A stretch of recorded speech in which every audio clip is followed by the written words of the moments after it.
네, 안녕하십니까. 저는 고려대학교 전기전자공학부의 김중헌입니다. 오늘 이 시간에는 양자 컴퓨팅의 이제 기본에 대해서 알아보도록 하겠습니다. 현재 양자 컴퓨팅 공부를 시작하시는 분들에게 이제 쉽게 한글로 이제 풀어서 여기에 뭐 공개되어 있는 자료가 많지 않기 때문에 이 시간을 통해서 많은 분들이 약간 기본을 한번 맛볼 수 있는 시간이 됐으면 좋겠습니다. 시작을 해보도록 하겠습니다. 다음과 같은 구성으로 이제 구조가 나와 있고요. 이제 양자 컴퓨팅이라면 이제 양자 컴퓨팅은 엄청나게 뭐 여러분들 많은 매체나 아니면 기사나 뭐 논문 같은데 논문이라고 말하기 보지만 뭐 아티클에서 보시면 뭐 2의 n승의 연산을 병렬적으로 n번만 처리해서 컴퓨터가 못 푸는 문제를 한 번에 해결할 것처럼 이제 막 설명하고 있지만 실제로는 복잡한 과정을 통해 특정한 몇 가지 풀 수 있는 문제에 대해서만 더 효율적으로 풀 수 있습니다. 그리고 어떤 문제들은 기존의 컴퓨터가 훨씬 더 비효율적으로 해결하기도 합니다. 왜냐하면 여러 가지 이제 변환 과정을 거치기 때문에 그렇고요. 그래서 구글이 2019년 네이처에 발표한 논문인 Quantum Supremacy Using a Programmable Superconducting Processor라는 논문에 보시면 실제 문제에서 발생하는 계산이 아니라 양자 컴퓨터에게 굉장히 유리하게 만들어진 특정 계산을 기준으로 발표된 논문입니다. 따라서 이제 모든 범용의 문제 다 사용할 수 있는 그런 알고리즘은 아니라는 것이고요. IBM 같은 경우는 이제 그 구글에 그렇게 제한된 계산마저도 기존의 슈퍼컴퓨터 매출내로 수행할 수 있다고 반박을 한 적도 있습니다. 그리고 나중에 뒤에 설명드리겠지만 양자 컴퓨터는 원자 이하 단위의 굉장히 작은 시스템을 효과적으로 제어하는 기술이 필요하기 때문에 상용화되려면 넘어야 될 산이 아직은 많고요. 그래서 어쩌면 상용화된 후에도 이제 개인용 슈퍼컴퓨터에서는 거의 불가능하고 중앙 집중적인 슈퍼컴퓨터에서 이제 많은 연산을 담당할 거라고도 예상이 됩니다. 그럼에도 불구하고 양자 컴퓨팅의 진짜 장점만 따져보더라도 이제 연구할 가치가 충분히 있고 이제 이제 강의를 들으신 분들도 이 내용이 괜찮다고 생각되시면 같이 한번 연구를 해보셔도 굉장히 좋은 주제라고 생각합니다. 여기 보시는 이분은 되게 유명한 분이죠. 노벨 물리학상을 받으신 리처드 파인만이라는 분이신데요. 1980년대에 이미 양자 컴퓨터에 대한 아이디어를 처음으로 이제 고안하신 분이 되겠고요. 이 분은 양자역학의 대가이기도 하셨는데 양자역학에 대해서 이런 유명한 말씀도 남기시기도 하셨습니다. I think I can safely say that nobody understands quantum mechanics. 나는 뭐 안정적으로, 그러니까 당연히 뭐 내가 이야기할 건데 누구도 퀀텀 메카닉스를 이해하고 있다고 생각하지 않는다. 즉 이해하기 굉장히 어려운 부분이라는 걸 말하는 거겠죠. 그래서 이러한 양자 역학의 내용을 이루는 규칙은 다음과 같은데요. 양자 역학은 굉장히 추상적인 내용을 담고 있기 때문에 직관적이지도 않고 아직 아무도 왜 미시세계, 거세계 이렇게 다른 일들이 일어나는지 설명하지도 않고 있어요. 이러한 양자 역학 뭐 이런 디스크립션이 있는데 보시면 알겠지만 도대체 무슨 소린가 싶을 정도입니다. 예. 그러나 이 이론들은 수없이 많은 실험으로 입증이 되었고 수학적으로 모델링도 잘 되어 있는 문제이고요. 우리는 이러한 사실을 그냥 받아들이고 여기에 대해서 양자 컴퓨팅의 도구로 사용할 수도 있습니다. 예. 뭐 보시는 바와 같이 양자 역학이라는 건 원자 단위보다 작은 미시세계와 그곳에 일어나는 현상을 탐구하는 학문이고요. 미시세계의 입자는 불연속적인 상태와 에너지를 가진다라고 말하고 있고 관측되기 전에는 가능한 상태들이 중첩되어 동시에 존재하고 두 개의 개가 서로 얽혀 하나의 상태가 결정될 때 다른 하나도 즉시 결정되는 현상이 존재한다라고 말을 합니다. 예. 이때 어플리케이션 단에서 우리가 이제 필요한 알고리즘 중에서 고전 컴퓨팅에 더 효율적으로 이루어지는 부분에 있어서는 고전적인 알고리즘을 사용하는 게 더 합리적입니다. 항상 양자 컴퓨팅에서 더 좋은 솔루션을 우리에게 제공해 주는 건 아니고요. 이러한 경우에는 양자 고전 하이브리드 어플리케이션을 부를 수 있고 알고리즘 단에서도 우리는 마찬가지입니다. 대부분이 양자 고전 하이브리드 알고리즘이라 보시면 되겠습니다. 예, 그럼 이제부터 큐빗과 퀀텀 게이트에 대해서 하나씩 볼 텐데요. 큐비트를 구현하고 제어하는 방법은 현재 정해진 건 없습니다. 현재 계속 연구가 진행되고 있는 부분이 되겠고요. 이제 구글과 IBM에서는 큐비트의 정밀한 제어를 위해 초전도 현상을 이용하고 최근에는 아이온큐나 허니엘 같은 회사 중에서도 개발 중인 이제 이온 트랩 방식의 양자 컴퓨터도 많은 주목을 받고 있습니다. 초전도 방식이나 이온 트랩 방식 모두 이제 절대 영도에 가까운 온도에서 작동하기 때문에 일단 설비 구축 자체가 엄청난 비용이 들고 그래서 실제 양자 컴퓨터 자체 이렇게 크고 이제 비용이 많이 드는 그런 시스템이다 보니까 그것을 이용해서 실험을 진행하는 데도 많은 제약이 있고 많은 양자 컴퓨팅 관련 연구들이 아직 이렇게 이론 단계에서 머물러 있습니다. 네, 양자 컴퓨팅의 이론적인 토대는 사실 물리학자들이 다 세웠죠. 양자 컴퓨팅 관련된 수식 표기는 이제 양자 역학의 대가인 폴 디렉의 양자 역학을 폴 드렉이 만든 양자역학을 표현하기 위해서 만든 브라켓 표기법에 따라서 써왔습니다. 따라서 이제 기본적으로 그러한 표기법을 많이 사용을 하고요. 여기서부터는 벡터에 대한 내용이 주로 많이 나오기 때문에 여러분께서 이 부분에 대해서 심도 있는 연구를 하시려면 선형대수에 대한 기본적인 지식이 반드시 필요합니다. 예, 큐비트를 우리는 파동함수로 표현을 하고 있고요. 파동함수를 표현하기 때문에 확률 진폭을 복소수 성분으로 가짐으로써 큐비트를 바이너리한 확률 분포와 다른 점을 가진다고 말할 수 있습니다. 그래서 확률의 진폭은 확률 분포와 다르게 음수와 복소수 값을 가질 수 있으므로 다른 큐비트의 확률 진폭을 상쇄시키는 역할을 할 수 있게 됩니다. 그렇죠? 그래서 이건 다음에 나올 내용으로 살펴볼 텐데요. 보시는 바와 같이 이제 켤레 전치와 같은 표현이 있습니다. 전치 행렬을 들어보셨을 텐데 이제 행과 열을 바꾸는 행렬을 말하는 거죠. 근데 켤레라는 건 뭐냐면 이제 쌍을 이룬다. 즉 우리 복소수 컴포넌트가 있을 때 이미지너리 파트를 우리가 네거티브 파지티브라고 바꾼 그 쌍들을 이제 켤레 전치라고 말하는데요. 그래서 허수 부분의 기호를 바꿔준 후에 이제 행렬과 열을 바꿔주는 겁니다. 즉 어떤 행렬이 있으면 허수 부분의 앞에 우리 정수 부분과 허수 부분이 있는데 리얼과 이미지너리가 있는데 이미지너리 파트의 부호를 다 바꿔준 다음에 그거를 행과 열을 바꿔주면 바로 켤레 전치라 부릅니다. 네. 여기 보시는 이 별 곱하기 표시 같은 경우는 복소수의 허수 부분의 부호를 바꿔서 켤레 복소수를 만들어주는 기호를 말합니다. 그래서 유니터리는 역행열과 켤레 전치가 같은 행열이고요. 유니터리 매트릭스가 가지고 있는 성질은 행열의 각 열들이 벡터 공간의 정규 직교 베이시스를 이룬다는 것입니다. 따라서 유니터리 행렬은 벡터의 베이시스 표현을 바꿔주는 연산에 불과하기 때문에 이 연산은 양자 상태를 붕괴시키지 않고도 변화시킬 수 있겠다라고 이해하시면 되겠습니다. 여기서 양자 컴퓨팅의 중요한 속성을 여러분께서 하나 아실 수 있는데요. 이제 양자 게이트에 해당하는 유니터리 행렬은 가역 변환이기 때문에 양자 컴퓨터는 근본적으로 측정하기 전에는 비가역 변환을 수행할 수 없습니다. 따라서 비가역 연산을 수행하려면 인풋이나 아웃풋의 임시 변수를 설정하여 즉 큐비트를 설정하여 가역 연산으로 바꿔줘야 됩니다. 이런 부분에서 양자 컴퓨터가 기존보다는 비효율적인 연산을 우리가 더 추가적인 연산을 수행한다라고 보여지는 것입니다.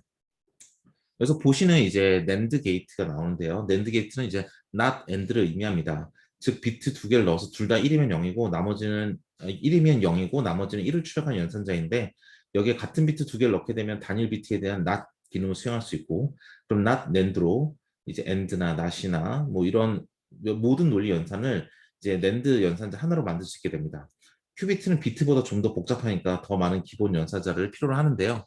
보시는 것처럼 이제 H라든지 H 게이트, 아다마르 게이트에 해당하는 H 게이트, 파울리 게이트, X, Y, Z 이렇게 적당히 조합해서 모두 표현할 수 있습니다. 근데 여기 보시면 이제 위상을 바꾼다는 표현이 있는데요. 위상을 바꾼다 뭐 이런 표현이 있는데 사실 큐비트라는 양자 상태는 파동함수니까 위상이란 말이 등장하는 게 이상한 일은 아닙니다. 당연히 같은 파장을 가지고 있는 두 개의 파동이 서로 간섭을 일으키는데 만약에 딱 위상이 맞아버리면 그들이 같은 동작을 했기 때문에 점점 증폭이 될 것이고 만약 반대 이상이면 서로 상쇄시키기 때문에 큐비트에서도 그런 일이 일어날 수도 있다라고 이해하시면 되겠습니다. 이제 오른쪽에 보시는 것처럼 이제 벡터라는 건 이제 극좌표기를 나타낼 수 있죠. 그래서 뭐 이런 건 정교화된 벡터로 표현되는 큐비트 상태를 극좌표로 써주게 되면 이렇게 3차원의 구면상이 존재할 수 있는 것이고 위도와 경도를 이제 파라미터로 나타낼 수 있어요. 그래서 구면 위에 한 점이 있는데 이것을 다른 점으로 움직이는 건 적당한 위상 편의 게이트의 곱들로 모두 표현할 수 있습니다. 예. 즉 여기 이제 적당한 위상 편의 게이트들의 이제 곱들로 이제 요 위치들이 바뀌는 것을 표현할 수 있다는 말이고요. 그래서 여기 그림처럼 위도 경도로 표현되기 때문에 이 R 서브 X와 이 R 서브 X로 이제 위도를 바꿔주고 R 서브 Z로 이제 경도를 바꿔주는 느낌으로 이제 두 가지 위상 편의 게이트에 적당한 편의각을 주면 이 점이 구면상에 어디든 이제 이동할 수 있게 되는 것이다라고 볼 수 있겠습니다. 나중에 저희가 설명드릴 이제 QAOA라는 이제 최적화 알고리즘이 있는데요. 이 알고리즘 역시 이제 R 서브 X와 R 서브 Z의 위상 편의 게이트들의 편의 각도를 파라미터로 설정하여 계속 바꿔가면서 측정을 하고 이제 파라미터를 최적화해서 최적의 양자 상태를 찾아내는 회로를 이용하는데 그건 그때 가서 다시 한번 보도록 하겠습니다. 텐서곱이라는 표현이 나오는데요. 텐서 프로덕트인데 이 텐서곱은 사실 이렇게 부호를 이렇게 쓰는데 이걸 생략해서 쓸 수 있긴 하지만 이러면 일반적인 행렬 연산과 헷갈리니까 그냥 이렇게 텐서곱은 이런 기호를 사용을 해줍니다. 그래서 이렇게 텐서곱은 여러 큐비트들을 같은 벡터 공간 안에 한 번에 쓰기 위해서 이제 벡터 스페이스를 확장해주는 개념이 되겠고요. 하나의 큐비트가 2차원 공간에 있다면 이제 4개의 큐비트는 이제 4차원, 그다음에 4개의 이제 3개가 있다면 그다음 8차원 이런 식으로 차원이 이게 늘어나게 된다라고 보시면 되겠습니다. 이제부터 이제 퀀텀 서킷에 대해서 기본적인 내용을 볼 텐데요. 이제 앞에 살펴본 게이트들을 이용해서 특정한 논리나 산술 연산의 기능을 하는 회로를 우리가 어떻게 구성하는지 한번 간단히 알아보도록 하겠습니다. 그래서 양자 회로라 함은 이제 단일 큐비트에 대한 게이트를 1큐빗 게이트라고 부르고 복합 큐비트에 대한 다중 큐비트 게이트를 큐비트 수에 따라 2큐빗 게이트, 3큐빗 게이트 등등으로 부를 것입니다. 그림에서 보시면 왼쪽에서 들어오는 큐빗이 X 게이트를 차례로 통과하는 회로를 X 차례로 통과하고 있죠.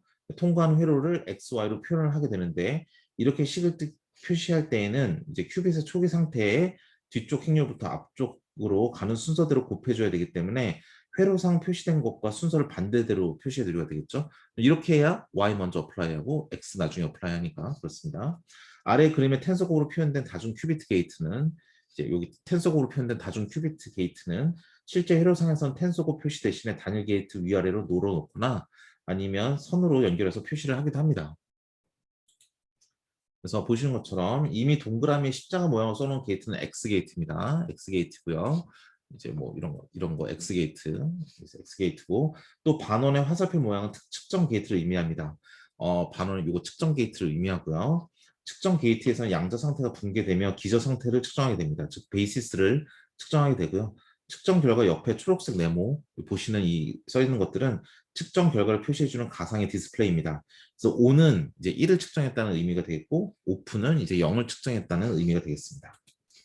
이렇게 고정 컴퓨터의 기본 논리의 연산자인 not과 and와 같은 기본 산술 연산을 더하기가 양자 회로상에 구현 가능하다는 것을 보시면 이제 알 수 있습니다. on과 off로 1과 0을 표현할 수 있고 얘는 x를 표현하고 얘는 측정 게이트를 표현하면 인풋에 따라서 이렇게 우리가 좀 해보시면 이제 not과 and를 이제 표현할 수 있다라고 알 수 있어요. 예, 이는 고전 컴퓨터가 수행하는 연산을 양자 컴퓨터로도 수행할 수 있다는 것을 의미합니다. 즉 고전적인 연산자를 양자 연산자로 바꿔서 연산할 수 있기 때문에 그렇습니다. 하지만 이러한 간단한 연산에 있어서는 고전 컴퓨터가 당연히 더 효율적이죠. 지금 이렇게 복잡하게 안 만들어도 되니까 더 정확하게 또 작동을 합니다.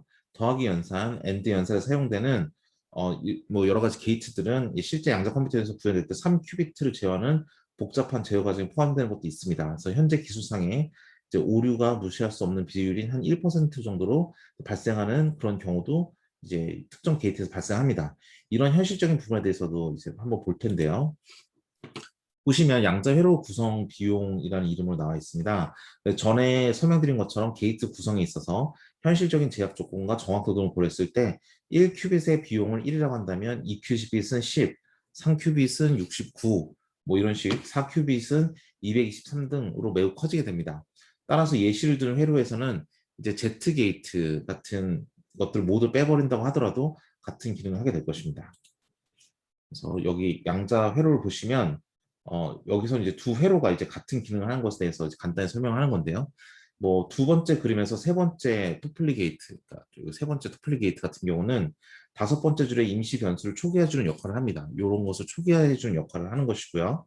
만약에 큐비티의 수가 충분하고 임시 변수를 저장해도 상관없는 경우라면 두 개의 토플리 게이트만으로도 이제 CCCX와 같은 이제 표현을 하는데 전혀 문제가 없습니다. 이런 게이트를 표현하는데 전혀 문제가 없는데 현재 양자 컴퓨팅 기술을 AI에 적용하는 연구를 이제 본 연구소에서 저희 연구소에서 하고 있는데요. 네, 세계적으로도 많이 활발히 진행되고 있는 연구인데 반대로 기존의 AI 기술을 양자 컴퓨팅에 적용할 수 있는 분야 중 하나가 바로 양자 회로를 최적화시키는 겁니다. 그래서 이 분야에서도 최근 들어 활발한 연구가 진행되고 있고 올해에도 심층 강화 학습을 이용해서 양자 회로 최적화 문제를 푸는 논문들이 나와서 이제 많이 주목을 받고 있습니다. 이러한 회로를 최적화하는 데 있어서 강화학습을 사용한다라고 이제 그 개념을 생각하시면 되겠습니다. 이제 지금까지는 이제 간단히 여러 가지 그냥 논리 연산 회로에 대한 예제 그림을 보여드리고 양자 컴퓨팅에 대한 이해를 하는 입장에서 말씀을 드렸다면 양자 컴퓨터라는 거를 만들었을 때 그 목적은 단순히 저렇게 간단한 게이트를 만들기 위한 건 아닙니다. 당연히 우리 현 세계에 존재하는 여러 가지 알고리즘들에 대해서 이제 이론상 우위를 고전적인 알고리즘보다 이론상 우위를 가진 알고리즘들에서 알아보도록 하겠습니다. 그래서 현재 알고리즘 양자 알고리즘 대부분은 특정 문제 해결책에 초점이 맞춰져 있고요. 그리고 잘 알려진 예로서 소인수 분해나 정보 검색 등이 있습니다. 이제 소의 소인수 분쇄 알고리즘이 미래의 고성능 양자 컴퓨터가 사용되면 현재 공개키 암호 체계에 뭐 여러 가지 영향을 미칠 수 있다라는 이제 강력한 알고리즘이면서 양자 컴퓨터의 킬러 어플리케이션도 널리 알려져 있습니다. 즉 양자 암호에 대한 연구가 가장 초기에서 근본적으로 시작이 되었고요. 이 알고리즘의 작동 방식을 이해하시려면 정수론에 대한 상당히 이제 깊이 있는 지식이 필요하죠. 여기는 이제 거기에 대한 설명을 드리는 건 아니고요. 대신 저희는 병렬 연산을 이용해 계산 우위를 가지는 양자 알고리즘에 대해서 이해를 돕기 위해서 최초의 양자 알고리즘인 도이치 알고리즘에 대해서 한번 알아볼 예정입니다. 사실 고전 컴퓨터에게 최악의 상황을 가정했죠. 실제로 n이 충분히 클 때 통계적으로 이런 이제 운이 나쁜 이런 최대 막 이렇게 많이 수행하는 이런 조합 문제는 이제 실제 생활에서는 절대 벌어지지 않을 겁니다. 사실 이렇게 이런 문제들, 도이치 알고리즘을 푸는 내부를 볼 수 없는 상자 안에 2의 n승계 공이 있고 이때 공의 색깔은 흰색 또는 검은색 두 가지이며 상자 안에 검은색 공만 있거나 흰색과 검은색 공이 반반 섞여 있다. 이때 상자 안에 흰 공이 있었을지 어떻게 알 수 있을까라고 한다면 고전적인 우리가 알고리즘ικ한 어프로치로서는 가장 운이 나쁜 경우, 즉 월스트 케이스 애널리시스를 하게 될 것이고 그때는 검은 공만 2의 n-1승 뽑더라도 어떤 경우인지 판단할 수 없으므로 최대 2의 n-1승 플러스 한 번의 연산이 필요합니다. 한 번의 연산이 더 필요한 것이죠. 이런 문제를 양자 컴퓨팅에서는 과연 얼마나 몇 번의 연산을 풀 수 있을까라는 게 이제 도이치 알고리즘에 대한 기본적인 양자 컴퓨팅의 응용 예지가 되겠습니다. 여기서는 이제 이 문제를 수식으로 표현하면 이제 검은 공과 흰 공이 되기 때문에 0과 1로 표현이 될 것이고요. 이제 x는 mbt의 스트링으로 표현이 될 것입니다. 따라서 정의역의 개수가 2의 n승인 바이너리 펑션, 2의 n승인 두 가지가 n승이 있을 때 2의 n승인 정의역의 개수가 2의 n승이죠. 그런 바이너리 펑션이 될 것이고요. 이렇게 된다면 우리가 검은색, 흰색에 대한 문제가 되기 때문에 앞과 같은 상황이 되고 함수값이 모두 검은 공에 해당하는 0과 또 나머지 절반에 해당하는 흰 공인 1이 딱 존재하는 그런 상황이 될 것입니다. 이게 바로 고전적인 방식이 되겠는데요. 근데 여기에 동그라미 원래 동그라미 더하기는 1 원래 더하기에서 1 플러스를 2 대신 0으로 표시한다는 의미입니다. 동그라미 더하기는 그런 의미를 가지고 있고요. 지금 이 양자회로를 한번 돌려서 어떻게 F가 판별이 되는지를 즉 큐비트리 양자회로를 지나면 어떻게 변화하며 F에 대한 정보를 내놓을지 한번 자세히 살펴보도록 하겠습니다. 아까 아다마르 게이트에서 계산해 본 것처럼 이제 이런 경우 그러니까 여기서는 H 이 0이라는 이런 것들 그리고 여기서 이제 아다마르 게이트 전부 넣은 큐비트 상태는 모두 이제 이 큐비트 상태 아다마르 게이트 처음 통과하는 상태는 이것과 같이 모든 x에 대한 중첩 상태가 될 것이고요. 이제 이럴 때 이제 텐서 곱을 한 형태는 이제 오라클 게이트를 통과하면 이제 fx는 0 또는 1이 되므로 이 식을 다음과 같이 표현이 가능합니다. 그래서 n개의 큐비트만으로 측정을 진행할 것이므로 다음과 같이 표현이 되는데요. 이건 노테이션의 표현일 뿐이고요. 그래서 여기서 오라클 게이트를 통과하면 위쪽에 이 n개에 해당하는 것들은 이제 어 n개는 그 마지막 큐비트 상태만 이렇게 y 플러스 fx 형태로 표현이 가능할 것이고 지금은 이 식의 마지막 부분에서 f가 0이면 이제 f가 이제 0인지 1인지에 따라서 다를 거니까 f가 0이면 표현하는 방식과 f가 1이면 표현하는 방식이 있으니까 이것을 마이너스 1의 n승으로 표현을 해서 이렇게 앞으로 빼줄 수 있습니다. 마이너스 1의 n승으로 이렇게 앞으로 빼줄 수 있고요. 이렇게 이러면 맨 아래 식에서 마지막 큐비트를 제외한 텐서 곱의 형식으로 나타낼 수 있습니다. 지금 이게 지금 부호가 굉장히 헷갈리게 되어 있는데요. 뭐 이거는 나중에 여러분께서 그 양자 노테이션 아까 맨 처음 말씀드린 디렉 표기법에 대해서 브라켓 표기법에 대해서 좀 더 이제 익숙해지시면 이제 이게 우리가 이번에 지난번에 말씀드린 이제 이전 장에 말씀드린 아다마르 게이트에서 통과한 상태가 이렇게 된다는 것과 이것을 오라클 게이트에 통과하게 되면 이제 fx가 0 또는 1이 되므로 이걸 통해서 0 또는 1이 되므로 다른 식으로 표현이 되고 이것을 n개의 큐비트에 대해서만 측정을 진행하기 때문에 이렇게 표현이 된다는 건데 표현보다는 이제 n개의 큐비트에서만 측정한다는 거기 때문에 우리가 이거를 일반적인 고정 컴퓨터 방식의 알고리즘을 썼을 때는 2의 n-1 승의 여러 가지 모든 조합이 나왔을 때 그 2의 n-1이라는 조합을 n개의 큐비트라고 해서 조합 문제를 좀 더 간단하게 바꿀 수 있다라고 이해하시면 좀 더 나을 것 같습니다.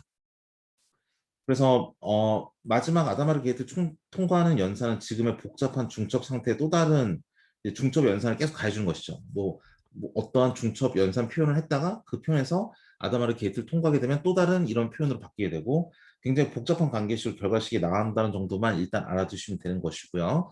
그래서 x가 0인 상태를 측정할 확률, 즉 x가 0이라는 건 아까 0은 검은색, 1은 하얀색 이렇게 표시했기 때문에 일단 검은색이라고 측정할 확률에 대해서 먼저 구해야 되겠죠.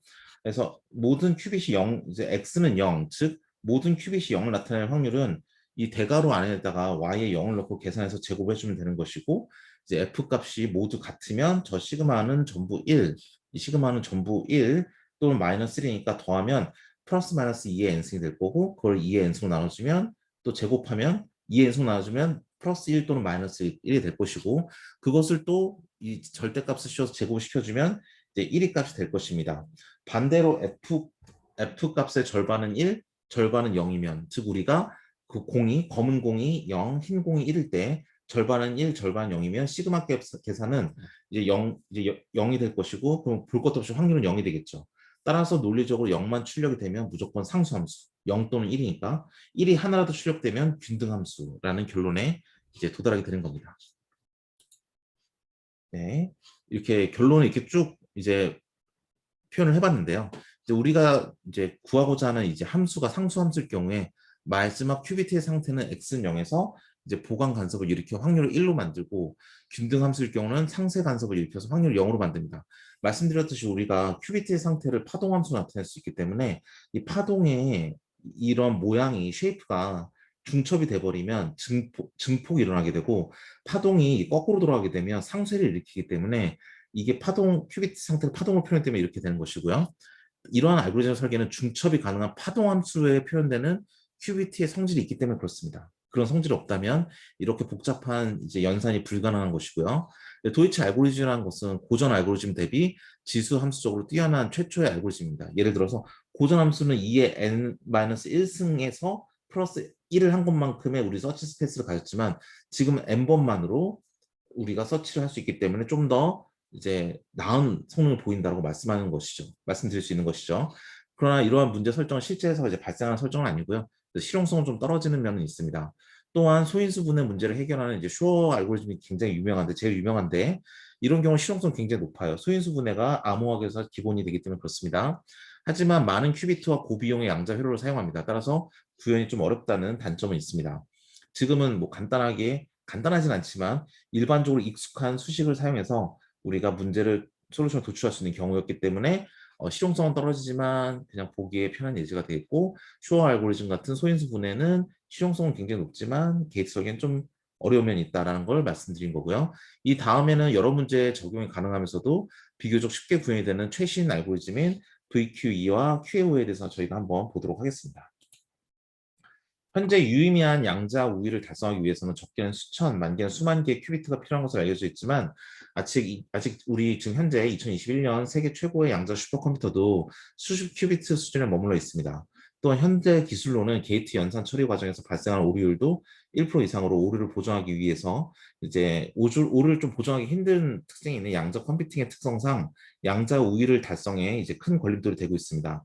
이러한 기술적 한계를 뛰어넘어 이제 다음 단계 양자 기술을 구현할 수 있을 때까지는 앞으로만 5년 또는 10년 정도 걸릴 거라고 예상이 되기 있기 때문에 현재 유의미한 양자 컴퓨팅 연구를 진행하기 위해서는 양자 회로의 큐비트와 게이트 수를 제한해야 하고요. 이러한 현실적인 한계를 이제 칼텍의 존 프레스킬이라는 교수님이 NISQ라고 명명하였고 뭐 이러한 시대에 우리의 알고리즘으로서 이제 VQ와 QAOA 같은 이제 그런 알고리즘들이 이제 제한이 되고 있습니다.